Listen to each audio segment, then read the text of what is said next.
as an interdisciplinary artist, I've been focusing for about over 30 years to push photography and video into the arena of sculpture. And I'm interested really in challenging the photographic fixity and fixity in general.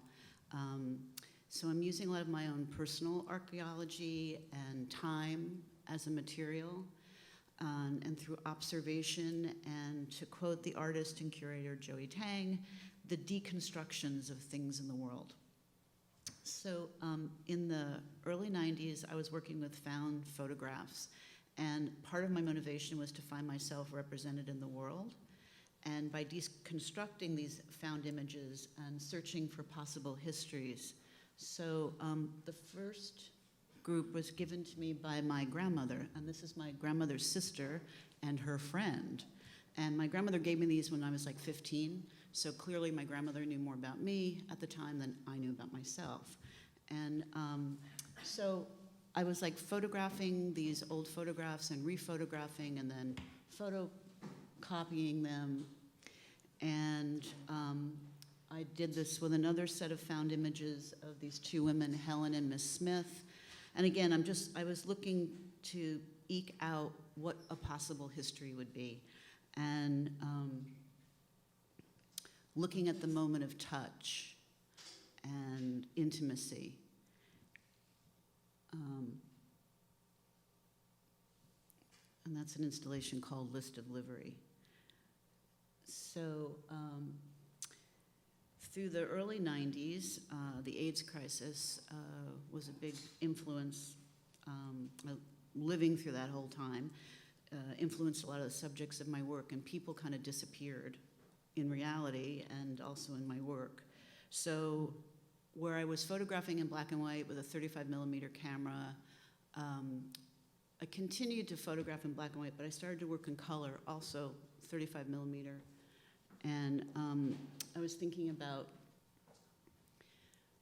mundane objects that we're surrounded by, that we leave our trace upon. And so there was a whole set of curtains, and I still shoot them. And I was thinking about probably originally when you're in the hospital with someone and that curtain that divides one bed, one person from another, and how it's so thin, and in fact, even though it's privacy, it's not private, and what may seep in. And then I started fragmenting those curtains into smaller pieces. So basically that is that. Sure. No, that's this photograph cut up into pieces. Wow. Okay. So I was doing a lot of that. And again, so, kind of breaking it down to fragments, because in the final analysis, we all end up, right? It's just dust. So I was also using this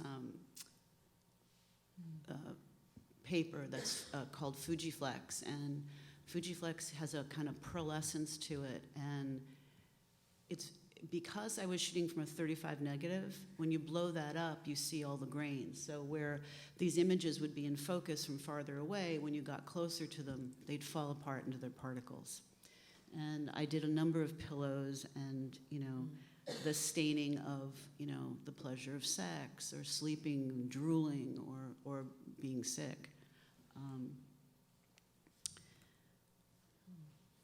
And so it's three, it's mounted to plexiglass, and it's about 15 feet long, and it's sitting on the floor and it's leaning against the wall. So here again, I'm kind of pushing this two-dimensional thing and trying to get it into a three-dimensional place. And I did a whole series of handbags.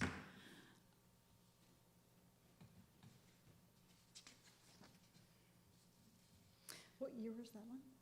The handbags, Yeah. they started in, actually they started in like 1998, and I still shoot them. I work, it's almost like having a vocabulary, kind of iconography that I've worked out over time. And so when I see things,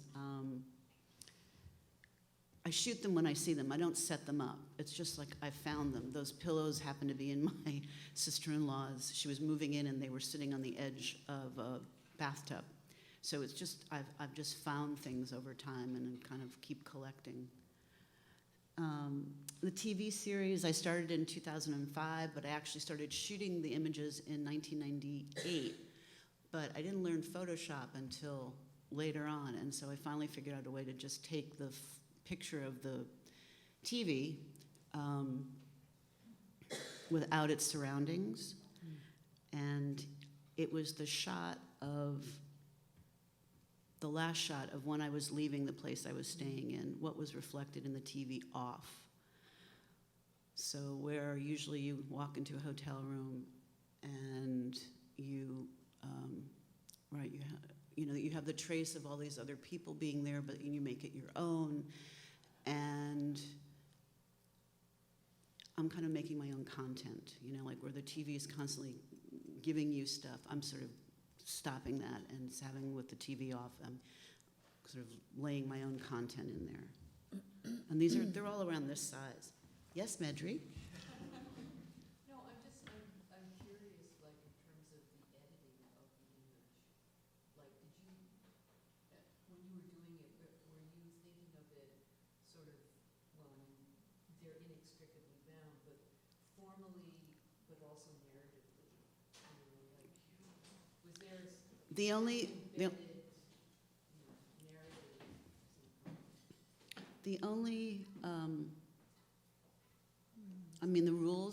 rules, okay. So the rules are that I'm not in the frame.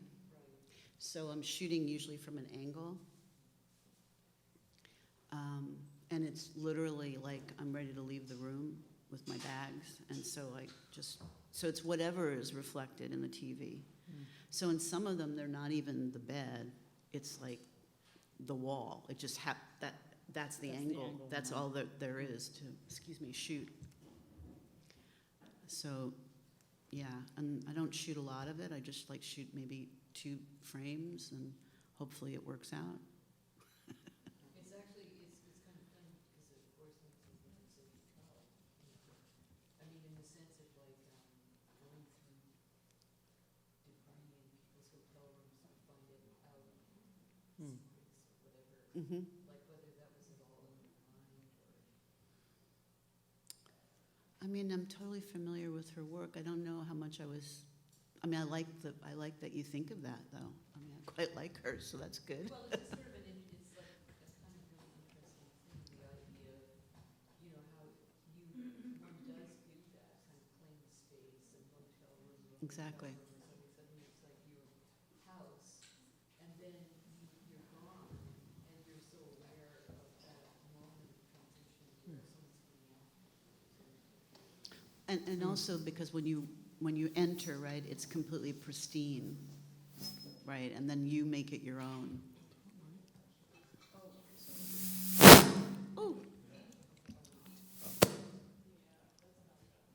Oh, so you guys can't hear what Medri's asking. Sorry. Right. Oh, Do you want to recap that? Let's move on. It's okay. Oh, no, you can reframe it. Oh, I don't know what to do. Sophie Cal. Yeah. Yeah. Well, what was she thinking about in terms of Sophie Cal? I wasn't, but Medri was wondering. I'm Andrew. What were you saying about Sophie Cal? Well, just, that, Not to interrupt, but could we maybe hold the questions until the end, and I'll pass around a microphone. Thank you. It's fine. Okay. I think it's more interesting if you guys just ask. They just don't have the mic. Oh, yeah, that's right. That's a They just problem. want to come up and ask. Okay. So, removed. I like it. It's good. I like it.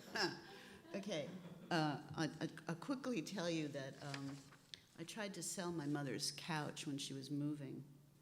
And this is a little snippet of the person who wanted to buy the couch wanted it skinned because she made teddy bears. And my mom doesn't believe me.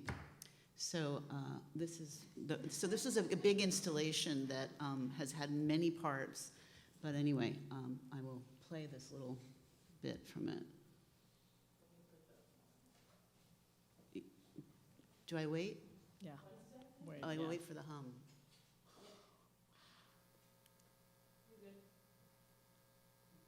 Good? Yeah.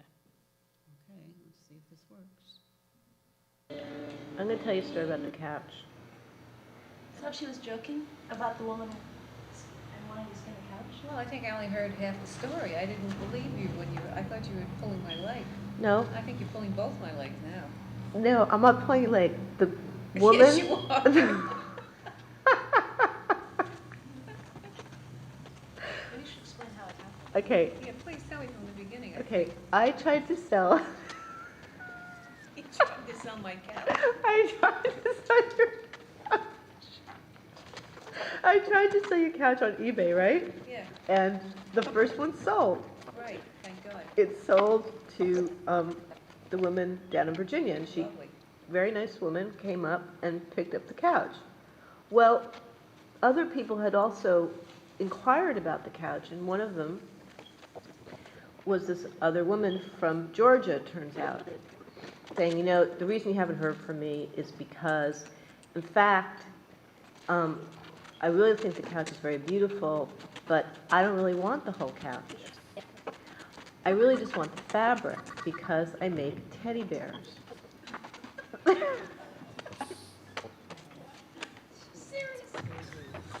Yes. You said this before, I'm going along with it because I figured you wanted something to talk about. She makes teddy bears. Why can't she buy fabric? All the way from Georgia, she's coming up here to tear apart a couch. No, she's not doing it. I'm going to do it for her. I'd rather give the couch. Well, it's not terrible. It's fascinating. You make it into teddy bears. Well, at least it comes undone. Yes. Like this, we'll have all kinds of different colors. Markings. She says she thinks she can get a lot of teddy bears out of this couch. Oh, yeah. Yeah. That's cool. My mother has a very good sense of humor, and she's a total trooper. But what was really also amazing is, as this thing evolves, and I first skin the couch, and then I send the woman a swatch of the couch, and then she writes me back and says, "You have been so nice and so patient, but it's the wrong velvet." So I'm like, great, because I can use those skins. I mean, you know, because now my brain is really going. And but I have to show this to my mother. And so, you know, I grew up in an Italian house, and you never got to sit on the furniture. There was always covered. Some people plastic. We had white sheets. So they only got taken off if you had company. Anyway, so I skinned the couch, and then I covered it with a white sheet, and then I did the ta-da to show her. And so where she at first is like, what are you talking about, you know? And then as this progresses, you see her, like, she takes a cushion down and she unzips it, and, you know, oh, you know, maybe this could make some teddy bears. So she's, you know, she starts getting into it. And then at the unveiling, you know, she's picking up the skins and wrapping them around her. It's like, you know, Scarlett O'Hara, you know, it's great. And I'm like, I got to tell you something. And she's like, oh my God, what? And I tell her it's the wrong velvet. And she's like, what do you mean it's the wrong velvet? You know, like, this would make great teddy bears. So, you know, it's like art, right?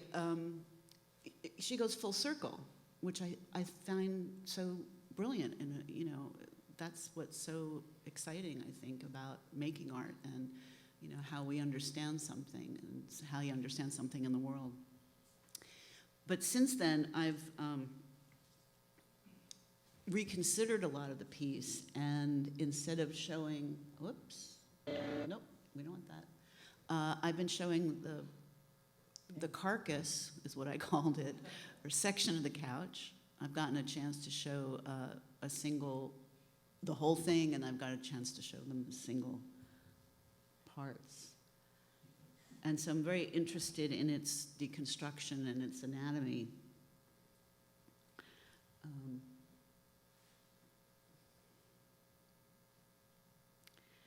And then here are the skins. So they're tufted, velvety surface. It, you know, displayed out on the floor like that, it almost becomes a map or a, you know, islands in a big ocean.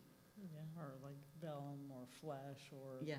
the thing that's been flayed. Yeah, yeah, Yeah. yeah. Mm.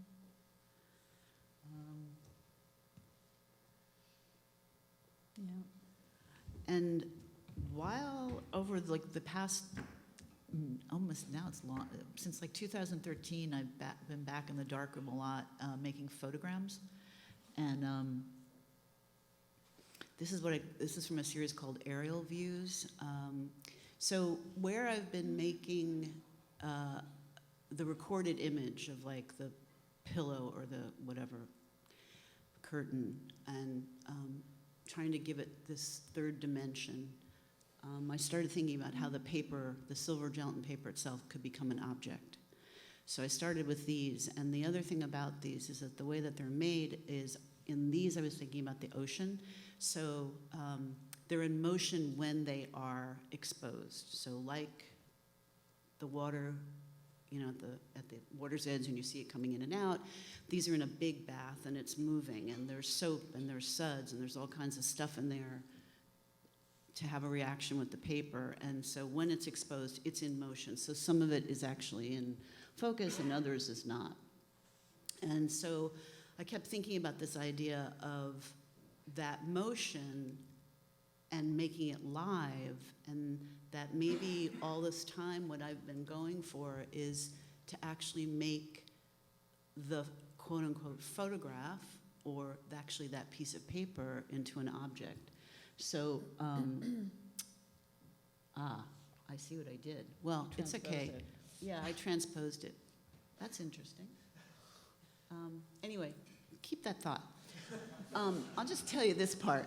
Anyway, so in the midst of also doing those, I was doing this, it's this video installation called Les Psychoanalystes and the Marché, the Psychoanalysts and the Market. I'd done a couple of other video pieces where I think of them as social sculptures, where something gets built and people use it and then it gets taken down. So in this case, I shot a market in Paris, and I wanted to shoot it from an aerial viewpoint. And for many lucky reasons, through a friend of mine who's a shrink in Paris, I had actually met this couple who were psychoanalysts, actually the head of the Psychoanalyst Society in Paris. And they let me shoot from their terrace and gave me keys, and I came in at 4 o'clock in the morning, and it turns out that the market is set up the day before, which is that first screen that you're seeing, from like, they start at like 4:30 in the afternoon till maybe 6, and then they come back, and the people who are gonna have their stalls in the market around like 5 in the morning. So I kind of sneak into their apartment with their keys while they're sleeping, and I kind of feel like I, you know, like a thief or something, I don't know. And they have a cat, and there's all these things that happen through the whole time I'm taping the market. So every time I edited this piece, all I could think about was what happened in the apartment with the psychoanalysts, which was a lot. And so I realized that what had happened is the viewer, or myself even, becomes the camera. So what you're seeing is what the view is from the lens of the camera, what the camera caught. But what you end up hearing is the narrative, what happened in the apartment out, you know, behind, right? So you're the membrane, in a sense. So this is just a really consistent thing with you. I mean, everything is, in a way, is a membrane and a curtain and a separation, yeah, right? yeah. That's good. Yeah. I'm hired. No. We're gonna, this be good. Okay, so quickly, I will show you this little snippet.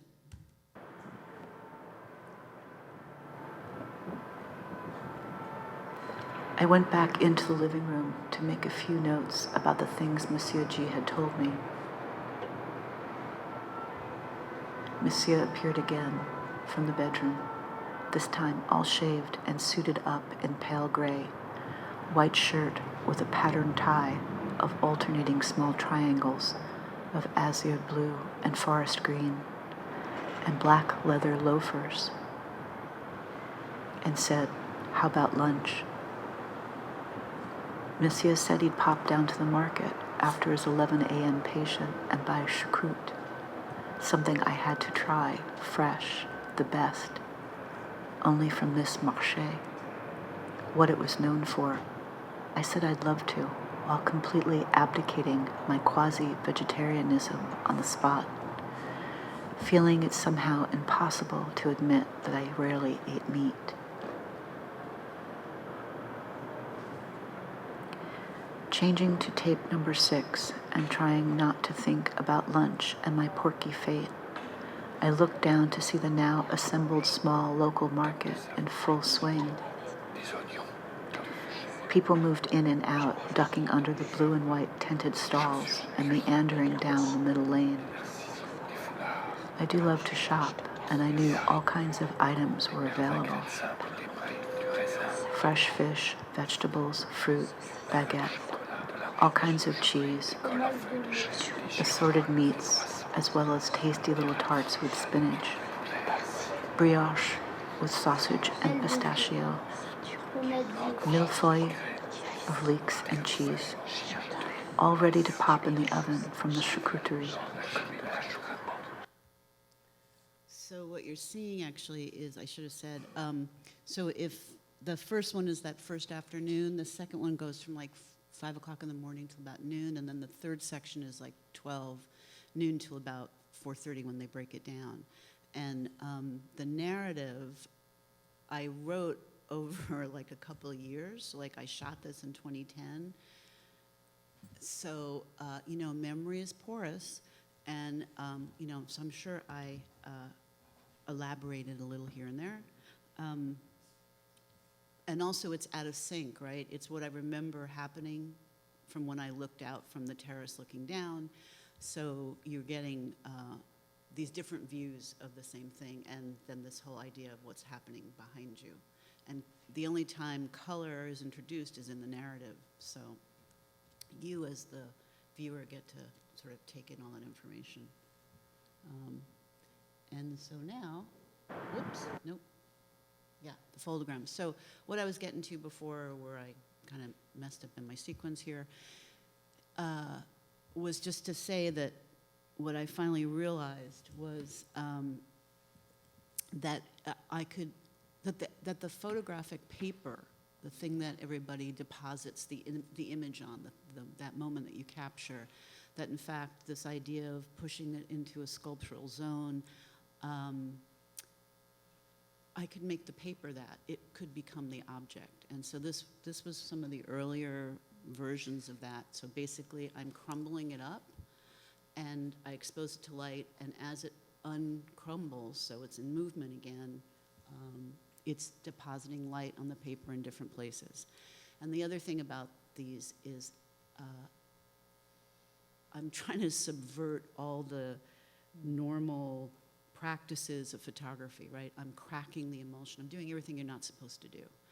I'm using chemicals in the wrong order. And all of these things, so these are all in black and white. The color is off on the monitor, I think. So here's like, I'm cracking the emulsion. I'm using heat. I use a torch on them sometimes, like in this, not that one, but that one. And so they're now dimensional. They are the object. And now I've started to do these much larger ones. This is a whole roll of photo paper, of silver gelatin paper. It's a matte RC. It's got, and I'm doing it all at once. And this is 35 feet long by about 40 inches wide. And the other thing, my other rule, is that they're never shown the same way twice, that they can be shown in many different ways. So, for example, is that the same one? The one that's so folded? this is all the same piece. Nice.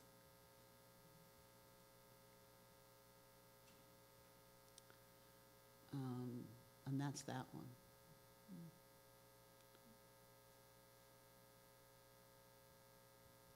Whoop. This is a most recent one. This is one's down at the ICA. So it's 95 feet long and 50 inches wide. So it comes out very different each time. I'm not controlling anything. I also should probably say that I'm also not developing it per se.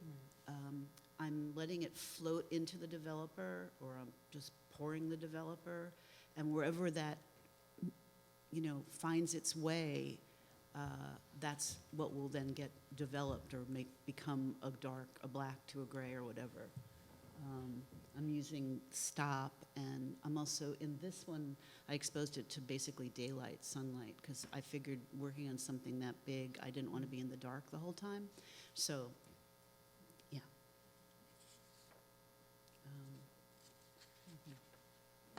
Voila. Okay. I'm going to You have change the this control. now. Yep. Okay. And then that's your first slide, and then you're going Okay, and then to click clicking? here. Okay, so that's it? Mhm.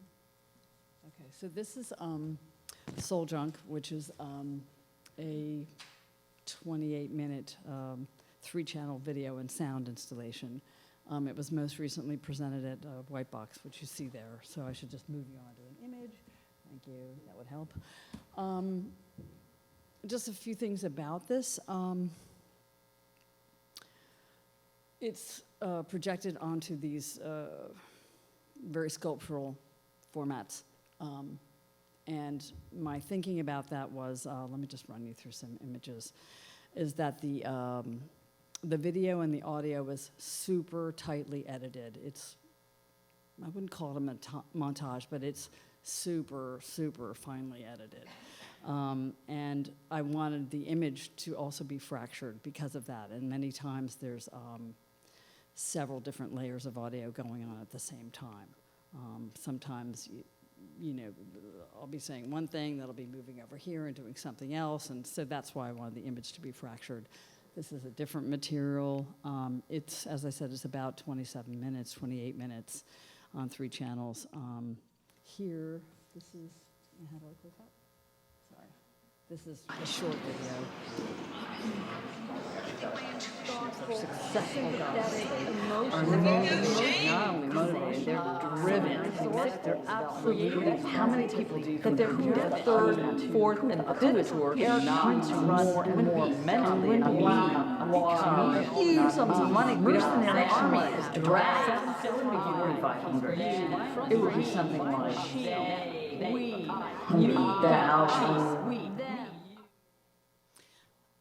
Soul Junk is also, aside from being an immersive thing, it's really looking to look at the family unit and how that's run and how that's mirrored in society at large, and how society is run and all those kind of biases that happen inside the family unit. I mean, I have a better way of saying this, but I almost have to read it at this point. But it's just looking at the dysfunction that goes on and really how that manifests itself in politics around us.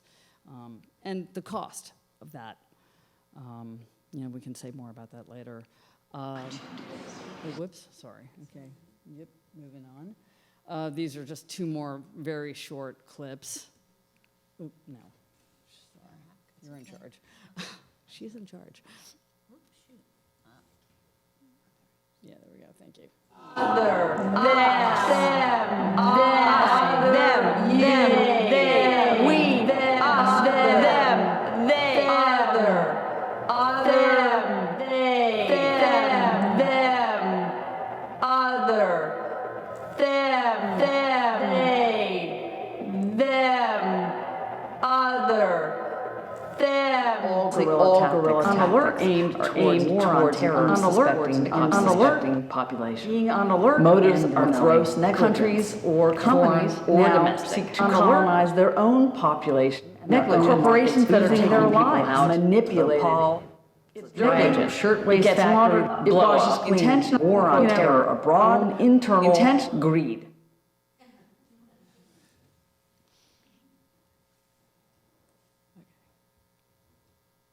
The human cost to our society, to Colonize American own society, population. inside the borders of the U.S. 2008, 18,000 soldiers who'd returned from Iraq and Afghanistan had taken their own Post-traumatic stress suicide. disorder. Hundreds of thousands are maimed, half of your head blown off, marginalized From an IED? People are being maimed, people are being killed. If Iraq and People's whole Afghanistan families were operating lives are under being the same crushed and science maimed and in medical 60s. developments. How many people do you think would be The dead? third, fourth, and fifth tour, Eric Prince, who run more and more mentally abused, Blackwater and all huge sums of money. We don't Mercenary actually army have is a draft. It wouldn't be 4,500. It would be something like 100,000. The other thing that I didn't say here is that, so these last two in particular, I made them basically so you could just hear one channel at a time. When you're walking in this, you're really hearing all of them kind of at once. I have these very specific speakers, super focused, so that the beauty of those are that you can get, if you're far away from them, you're in their beam and you only hear that one video.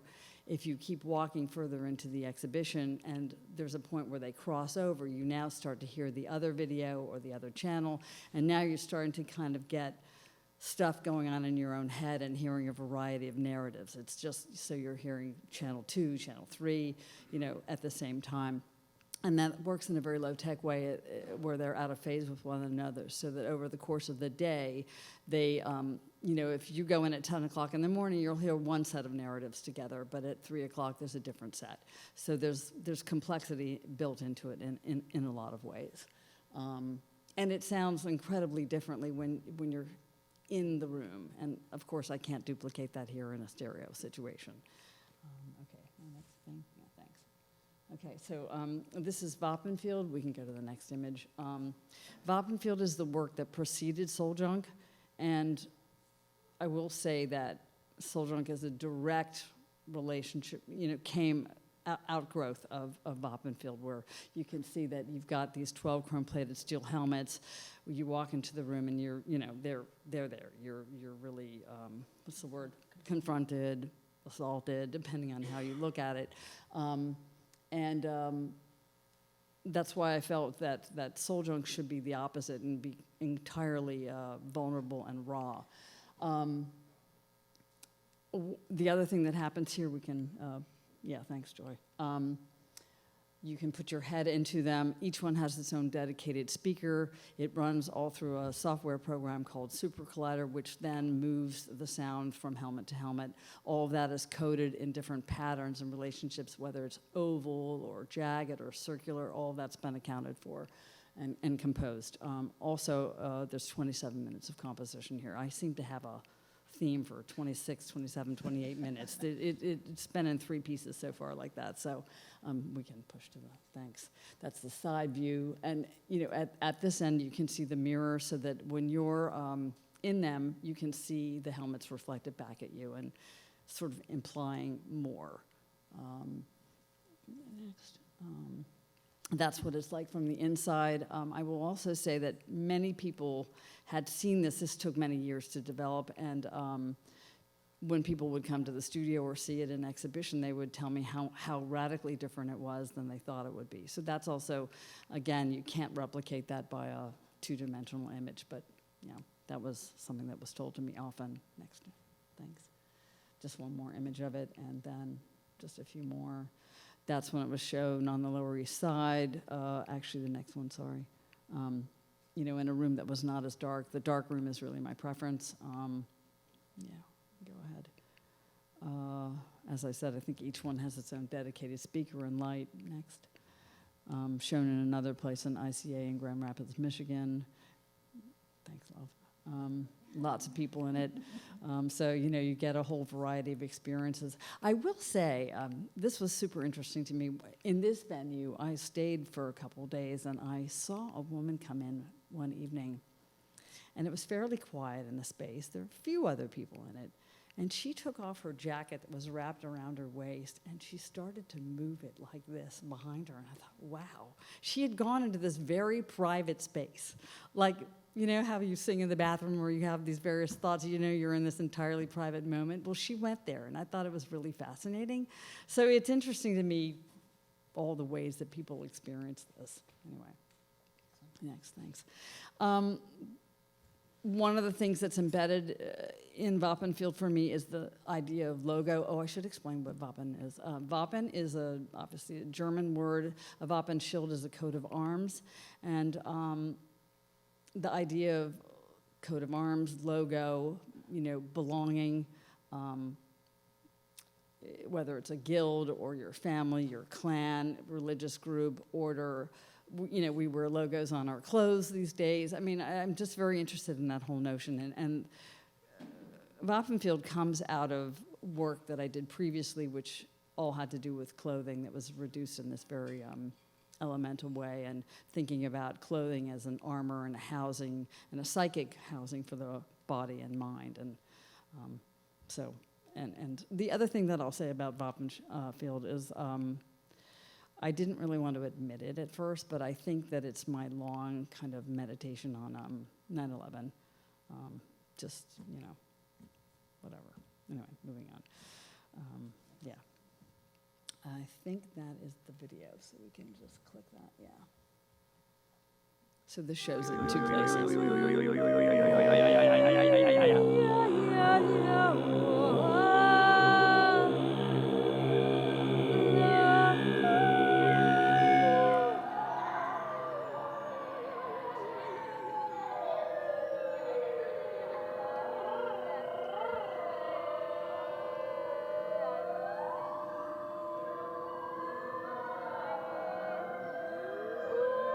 I feel like I saw myself in it, and I was like, this is too real.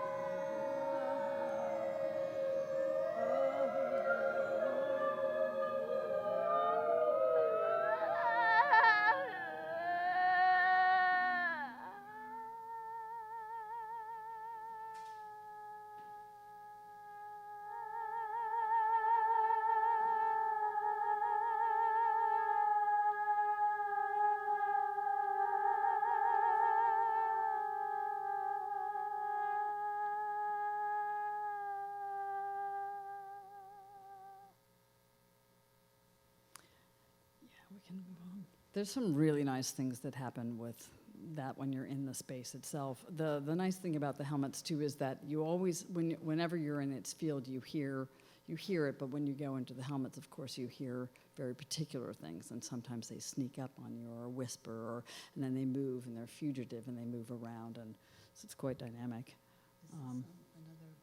Ooh, I don't know. Is it? Yeah. Sorry. Okay, that's okay. She's doing a good job tech here. Thing down right. Yeah, we're pretty good. I don't have any videos of this, but I'll just show you. Where's the next picture? I have this little character that I play, Estelle, and she's sort of British, you know, and she's like, you know, she's trying to understand how things are working politically, you know, like, and she voted Brexit, didn't she? And so anyway, so she's a little bit of, I actually kind of have really grown to love Estelle. I've made 6 of them now.